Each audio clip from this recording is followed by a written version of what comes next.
Hey everyone, welcome back to Silent Husband Club. We've missed you, and we're sorry for the long pause between stories. We're dialing back in, and starting today we'll be doing our best to bring you a new video every single day. I thought the first betrayal would be the last. It wasn't. The night my wife laughed about what she did at her sister's party, my dog stared at her like he'd seen a storm before I felt a drop. He was right. He saw the truth before I dared to. If this opening hooks you, please subscribe, tap the like button, and drop a comment. It helps the channel grow and makes sure you don't miss the next chapters. By the time the sun broke into our kitchen on Oak Ridge Drive, I had already learned to move like a quiet man, hands steady, words careful, heart patient. 36 years old, 7 of them married, 15 under the lift at Mercer's garage, and a lifetime of fixing what other people gave up on. Engines made sense to me, a sound for every problem, a part for every cure. People, not so much. People had leaks and polished chrome. Max patted in first, claws ticking the old linoleum like a metronome I could set my breath to. He's a 6-year-old German shepherd with a face like an old judge, serious, steady, unimpressed by nonsense. He leaned his shoulder against my leg as I buttered toast and waited for coffee to finish its slow ritual. "Morning, partner," I said. He thumped his tail once, then raised his head toward the doorway like a man hearing something he doesn't like in a distant room. Claire appeared there a heartbeat later, already in her Whitmore's department store uniform. The mirror had done what mirrors do when you ask nicely, auburn hairpin just so, mascara precise, a smile that never quite made it to the eyes. 31 and still the kind of beautiful that makes roomfuls turn. Lately I'd noticed she listened for the turn more than the words that followed it. "You're up early," I told the toast, not her. Avoid the first skirmish and the day might stay quiet. "Regional meeting," she said, sharp as the line on her lipstick. "Some of us plan to move up." The rest sat there, unsaid but not unthreatening. Some of us planned to stay under cars. I kept my jaw where it was and slid kibble into Max's bowl. He didn't eat. He watched her the way he watches storms, ears pricked, weight forward, deciding. "Victoria's having that birthday thing Saturday," Claire added. "We should be there by 7. The fork stalled halfway to my mouth. Saturday was already married to Mrs. Henderson's transmission and the promise I'd made to a woman who needed her SUV to ferry half her church on Sunday morning. "Big job," I said. "I'll be at the shop." Relief loosened her shoulders like someone had cut a wire. It was small, but I felt it. Men who turn wrenches notice small changes in tension. "I'll represent the Mercers," she said, light now, a little too quick. "You'd be bored anyway." Max let out a bark that wasn't his usual bark. A shorter, brighter sound, aimed like a finger. Claire flinched. "That dog," she said, and the smile died as fast as it had been born. "He's embarrassing. He's always judging." "He's protective," I said. "That's his job." "Protective of what? The toaster?" She laughed at her own joke, and it sounded like a glass that had already cracked. "There are things I don't say." I didn't say that the dog slept closer to the center of the bed than she did, because he knew which heart would jump at midnight when a branch tapped the window. I didn't say that when I came home smelling of coolant and hot metal, Max was the only living creature in the house who looked like I'd brought back something of worth. I didn't say that sometimes kindness is just eye contact that stays. She checked her watch. "I'm going to stay at Victoria's after the party. Late night. Wine. No point driving." She threw it over her shoulder like a towel. By the time it landed, it felt like a decision made days ago. Max pressed his flank into my leg without looking away from her. It felt like someone had slipped a cold coin under my tongue. When the door closed, the owls changed pitch. If you've ever killed an engine that was running a little rough, you know the way the silence afterward can feel wrong, like it's missing more than sound. That's how it was. I finished eating because I was a man who finished things and went to the garage because that's where the language I speak lives. The week passed with its usual choreography. I watched miles of belts and listened to the old music of timing chains. Claire came home smelling of perfume counters and corporate training, bringing new phrases with her: brand alignment, trajectory, visibility. Max watched her with the stillness of a statue, the kind that remembers wars. By Thursday the tension had shape. It wasn't just her tone or my silence, it was a third body in the house that knocked into furniture and sat between us on the couch. "That dog is becoming a problem," she announced, like she was filing a complaint with HR. Max lifted his head but didn't move closer to me. He didn't have to. He belongs to the kind of loyalty that doesn't perform. "Dogs pick up on tension," I said, eyes on a magazine I wasn't reading. "What tension?" she snapped, and the word climbed an octave it doesn't usually visit in human throats. "I can't breathe in my own home without being barked at." Max barked then, twice, sharp, bounded, deliberate. He never wastes sound. Claire's face brightened with anger, not light. There was a moment, small, but I felt it when I saw something mean behind her eyes. Not irritation. Not embarrassment. Mean, like a wire pulled tight and ready to cut whatever stumbles into it. "Sometimes I think you love that animal more than me," she said. "People say that as a joke." She didn't. I swallowed the answer I had, because it would have been cruel and maybe too honest. Sometimes I love what doesn't lie to me more than what does. Saturday came on with a gray sky and a thin rain that made the world look like it had been rubbed with ash. I was up before dawn, making coffee like I always do, counting the bolts I'd need for Mrs. Henderson's job and thinking about the noise her Suburban made when it shifted into second. Claire slept in, then came downstairs, turned into someone else.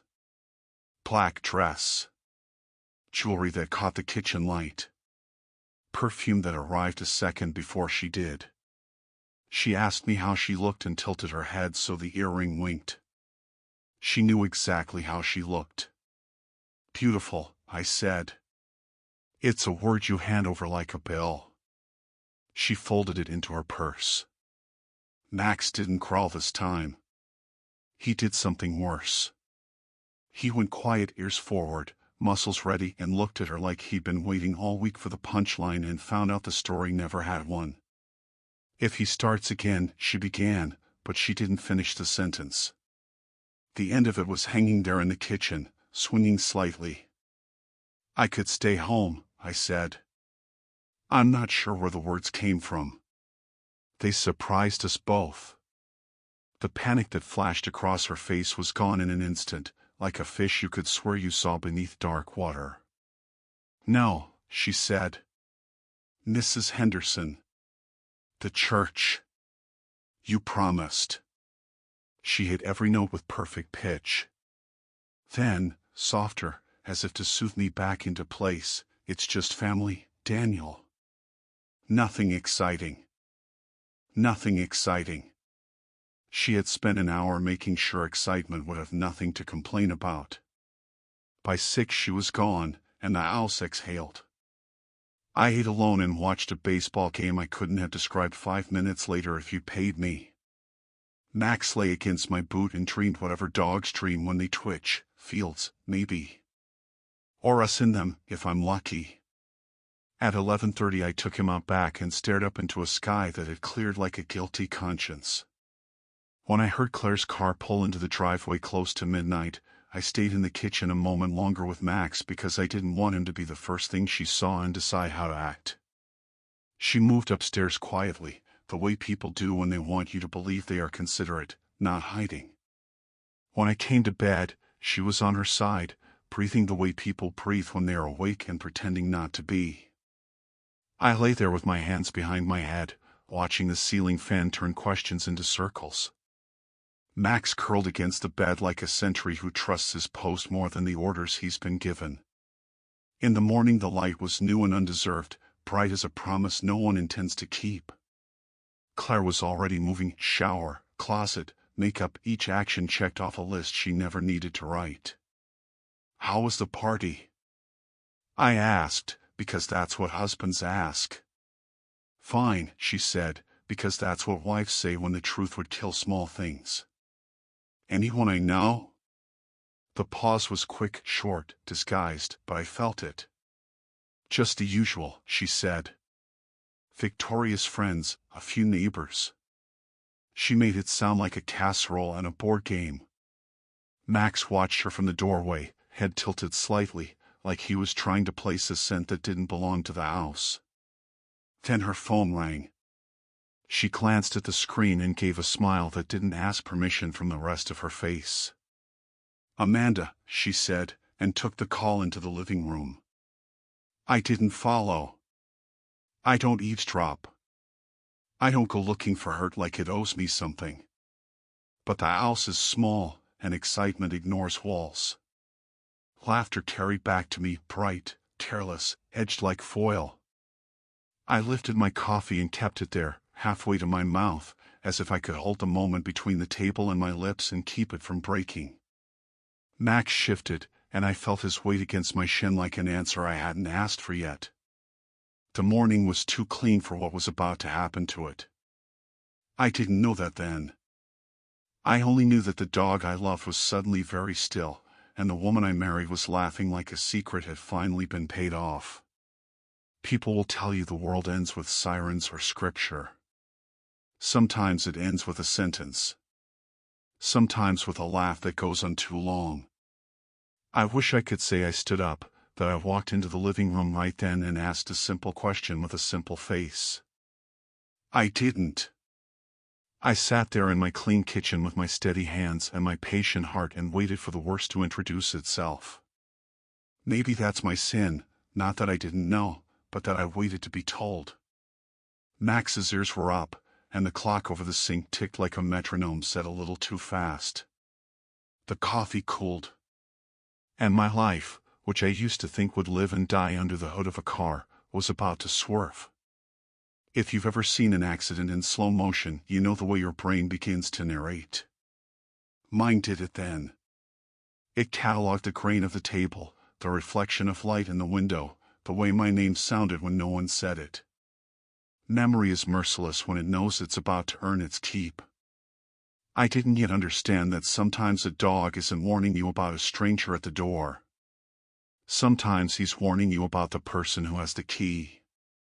The words I overheard that morning didn't just bruise me, they tore something loose inside, something I didn't know could break. Claire's laughter carried from the living room, spilling phrases that sounded less like gossip and more like confessions sharpened into weapons. I heard her say things no man should ever have to hear from the woman he built a home with. Every man at the party. Every single one. Names tumbled out casually, like she was reading off a grocery list. She wasn't ashamed. She was proud. My hand shook so badly the coffee rippled in the cup as if it, too, understood the ground had shifted beneath us. Max shifted against my leg, eyes locked on the wall that separated us from her voice. His ears twitched with every cruel laugh, and I swear the dog whimpered like he was mourning something already gone. He knew. He had always known. I remembered every bark, every growl, every tense stare he gave her this past week. Warnings I dismissed, chalked up to nerves or instinct. The truth was simpler, he saw what I refused to. She wasn't my wife anymore. She was a stranger in my house, a stranger who carried my last name and mocked it behind closed doors. When Claire finally returned, her face was the mask she'd worn for months. She moved around the kitchen, clinking plates and pouring juice like nothing had happened, like she hadn't just bragged about her betrayal a few feet away. Amanda wanted to hear all about the party, she said breezily. Her voice was sugar, but I could taste the rot beneath it. I nodded, afraid that if I opened my mouth, the truth would pour out raw and bloody. Max never looked away from her. His gaze was steady, condemning, and she felt it snapping at him with irritation that barely hid her fear. The days that followed became unbearable.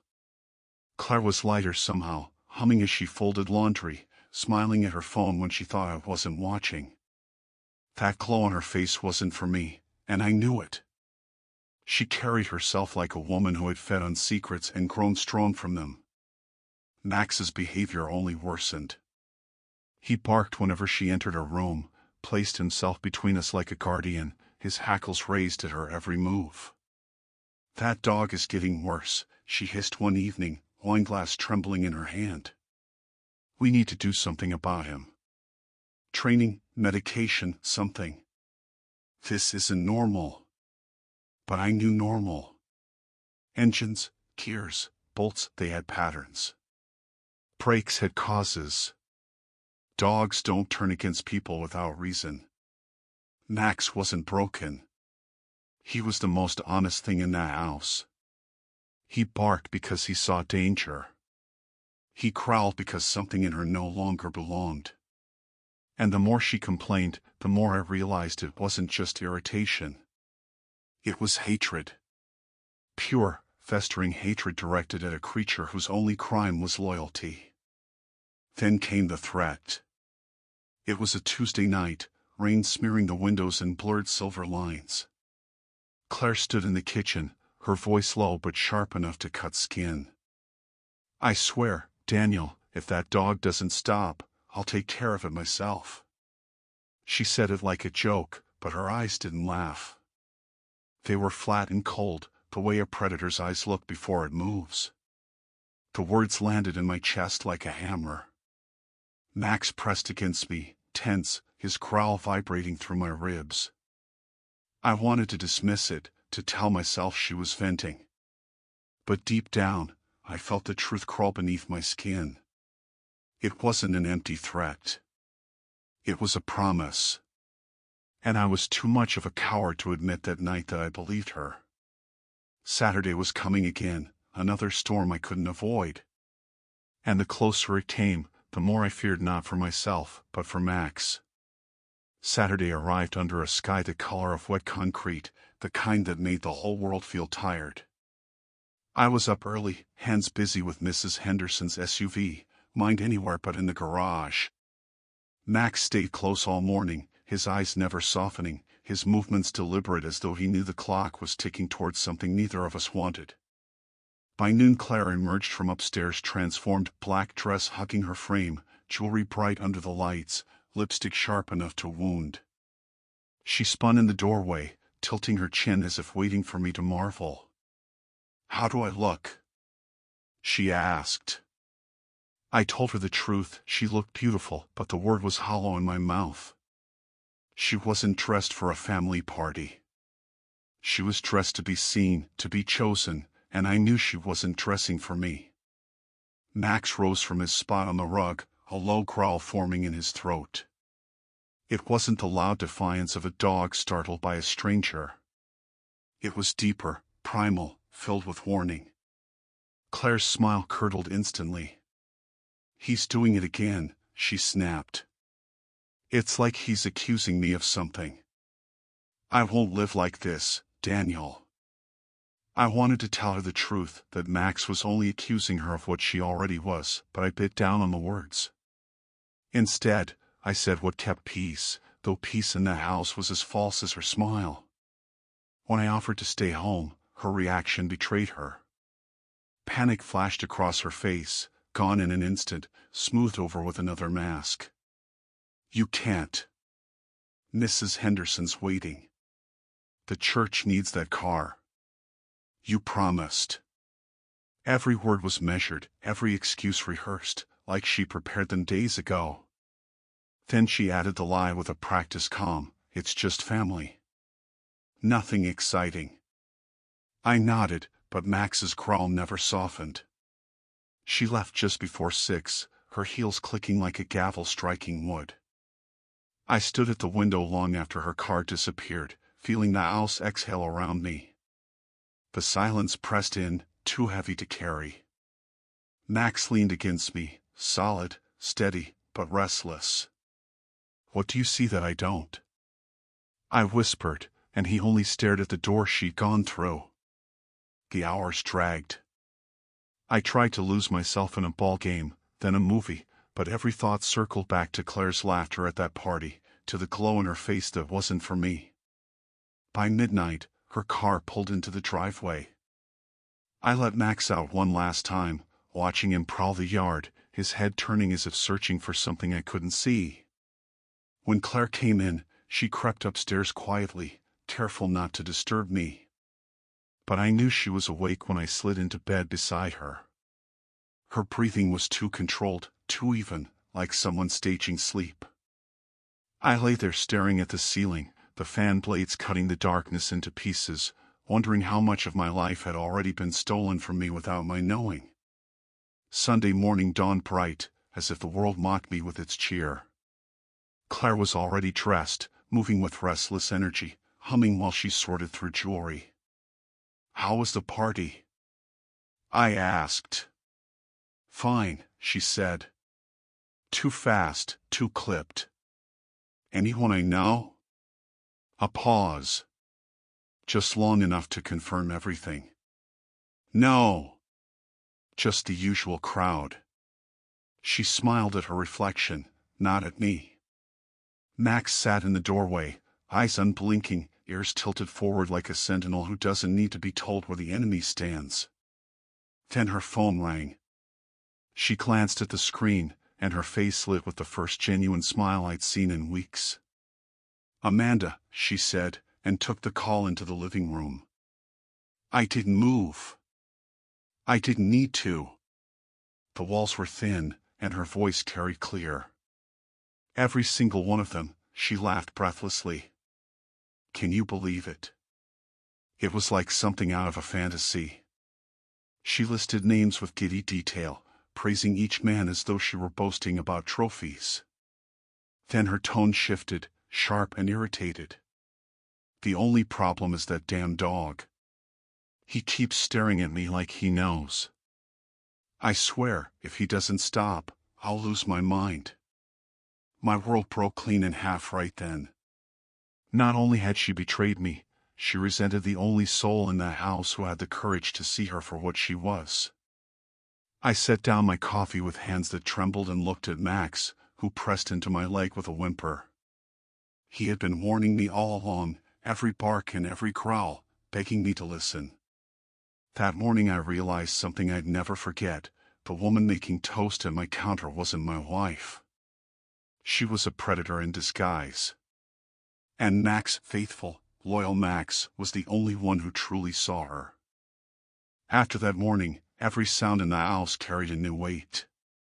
Claire's voice on the phone, her laughter, even the shuffle of her footsteps felt like part of a performance staged just for me. But Max wasn't fooled. His growls came sharper, his stares more intense, until Claire's annoyance turned into open hostility.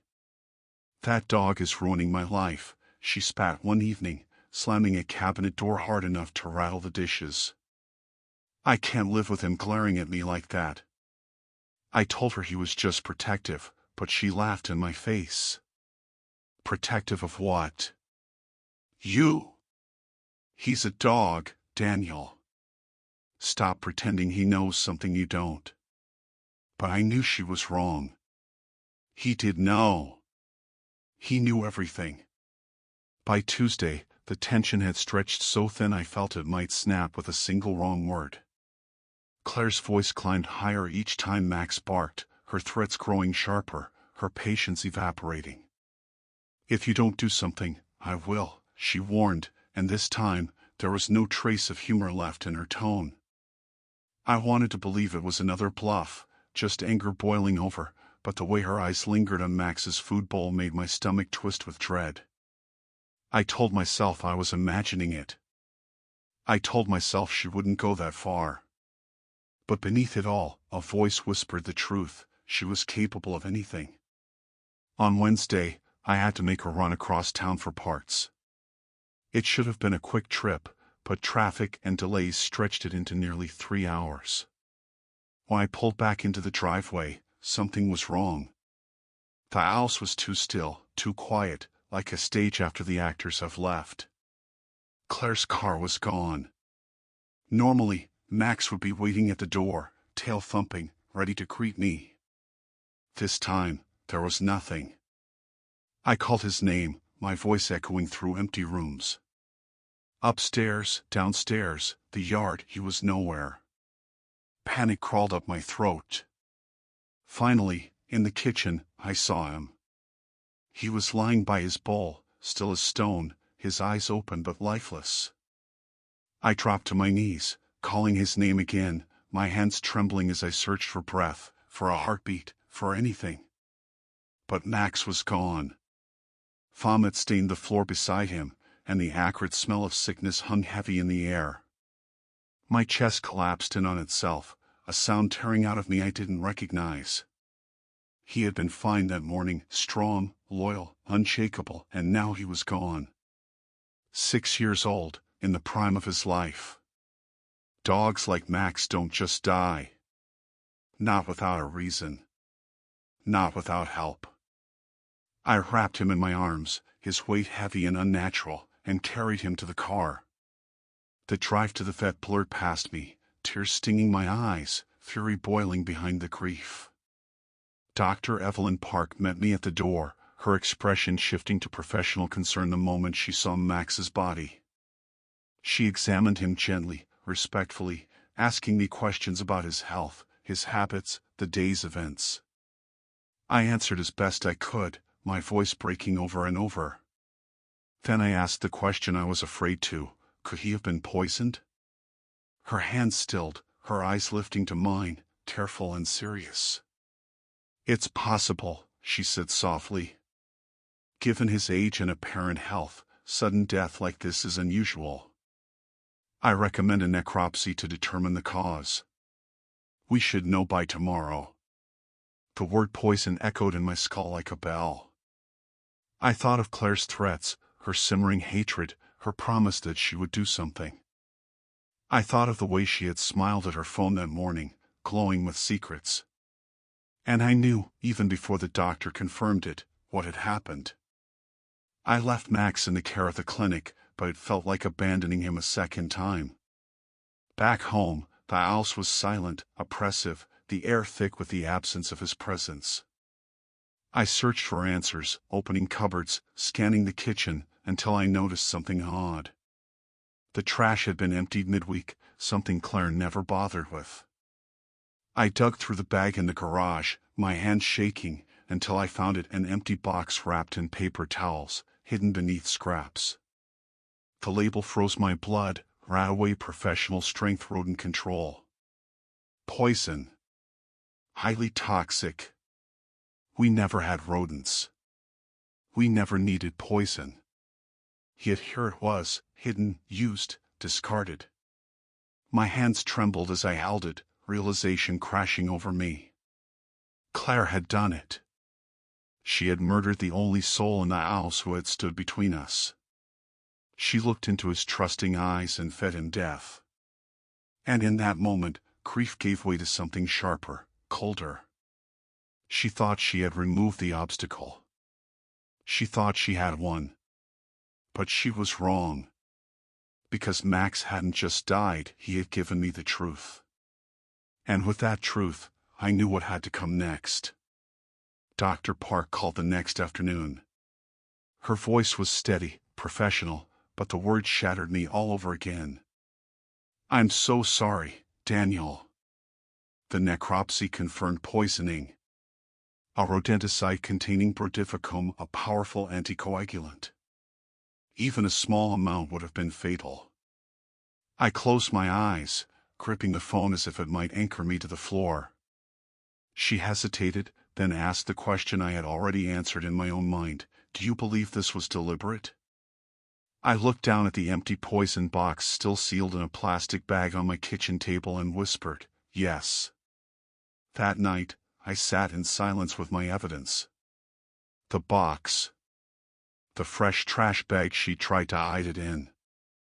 Max's body gone, but his warning still alive inside me.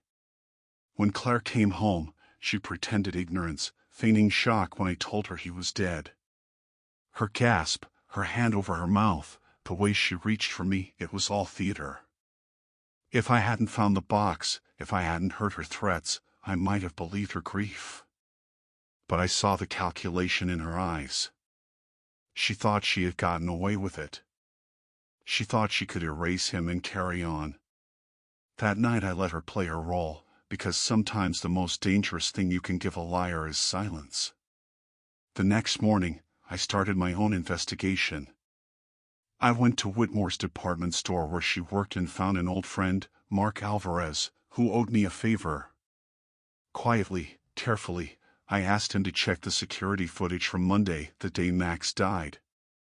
He hesitated, then agreed. Hours later, he returned with the truth. Claire had left the store at 1:30, claiming a family emergency, and didn't come back for 2 hours. More than enough time to buy poison and administer it. My heart sank, but the picture was coming together with terrifying clarity. From there, I went to Wallace's Hardware. The manager, Frank, knew me from years of buying tools. I spun a half-truth about insurance fraud, asking if anyone could confirm whether my wife had been in the store on Monday. He checked the records, then the footage. When he returned, his face was grim. She was here around 2. Bought right away, cash. Said you've been complaining about mice in the walls. My throat burned with rage. We had never had a single mouse. Not one. Piece by piece, I built the case. Then I called Victoria. I told her I wanted to thank the guests from her birthday party for making Claire so happy, asked her for the names. She hesitated, then gave me a list: men from work, neighbors, old friends. Too many names, too many shadows in my house that didn't belong. Finally, her voice softened, hesitant. Daniel, I probably shouldn't say this, but Claire was very flirtatious that night. More than usual. She wasn't alone when I went to bed. The word struck like a blade I already knew was coming, but still cut deep. By the time I hung up, I had everything I needed. The proof of her betrayal, the proof of her cruelty, the proof of her crime. I sat at the table where Max had eaten his last meal, spread out the evidence like tools on a bench, and realized I was no longer just a mechanic fixing engines. I was a man fixing the ruins of his life. Claire thought she had eliminated the obstacle, silenced the only voice that saw through her. But she was wrong. Max hadn't died in vain. He had left me the truth, and I was going to use it. The next morning, I walked into the county sheriff's office with a folder in my hands and a plan in my heart. Detective Laura Hayes studied the folder I laid in front of her with the patience of someone who had seen monsters hide behind wedding rings before. She flipped through each piece: the autopsy report, the hardware store receipt, the work footage, the photographs of the poison box, her expression never changing, though her eyes hardened with every page. "This is serious evidence," she said finally. "We're talking felony animal cruelty at the very least." But if she kept poison in the house, if she was planning more, she didn't finish the thought. She didn't need to. We both knew where it led. When they came to search the house that afternoon, I stood on the porch, my heart pounding as officers carried out bags of evidence. They found the traces of poison in the sink, Claire's fingerprints on the empty box, and the most damning discovery: a small bag of pellets tucked into her purse. Enough to kill again. Enough to kill me. Suddenly, all the pieces I had been afraid to connect snapped together. The searches on her laptop confirmed it: undetectable poisons, fatal doses, life insurance policies. She hadn't just murdered my dog. She had been planning my death as carefully as she planned her affairs. Her arrest came at dusk. Claire wept and pleaded with the officers, claiming the poison was for a rodent problem she had been embarrassed to mention. But when the mask slipped, it slipped fast. That dog drove me insane. She screamed as they loaded her into the squad car. Always barking, always judging. I wasn't going to live like that. Her words hung in the night air like the stench of rot. For the first time, the mask was gone, and I saw her exactly as Max had always seen her. Not a wife. Not a partner. A predator. The trial stripped away the last of the illusions. Her lawyer tried to paint her as a victim of stress, a woman driven to a breaking point by circumstance. But the evidence told the real story. Dr. Park testified about Max's death. Detective Hayes presented the evidence. Victoria admitted Claire's behavior at the party, her laughter, her cruelty. And then came the digital proof, the searches, the insurance policies, the notes she had kept like recipes for murder. The jury needed less than 4 hours. Guilty on all counts. Animal cruelty. Attempted murder. Conspiracy. The sentence, 12 years. Claire turned to look at me one last time as the verdict was read. There was no regret in her face, no sorrow, no plea for forgiveness. Only fury. Her lips shaped the words, "I loved you," like a curse. But I knew better. Love doesn't kill loyalty. Love doesn't murder innocence. Whatever she once was to me had died long before Max. Months passed, and the silence in the house began to heal. I finalized the divorce, kept the home, and eventually brought a new dog into my life, a golden retriever puppy I named Justice. He bounded across the yard with a tennis ball, clumsy and full of hope, nothing like Max but everything I needed to believe in again. Sometimes at night, when the house was quiet, I still felt Max's presence, the steady guardian who had tried to warn me, who gave his life to open my eyes. I learned something in the ruins Claire left behind. Some betrayals cannot be forgiven, some people cannot be fixed, and sometimes justice only comes when you refuse to look away from the truth staring you in the face. Max was gone, but his warning saved me. His loyalty lived on in the new life I was building. And as I stood in my yard, watching justice race toward me, I understood the most important lesson of all: second chances belong to the living. The past had taken enough. The future was mine to claim. Thank you for watching. If this story touched you, shocked you, or simply made you think, don't keep it to yourself. Leave a comment, your thoughts, your story, your truth. Subscribe for more raw, real, and unforgettable confessions. And if this story made you feel seen, share it. Someone else might need to hear it too. You're not alone here. This channel is a safe space for those who've been betrayed, broken, and rebuilt.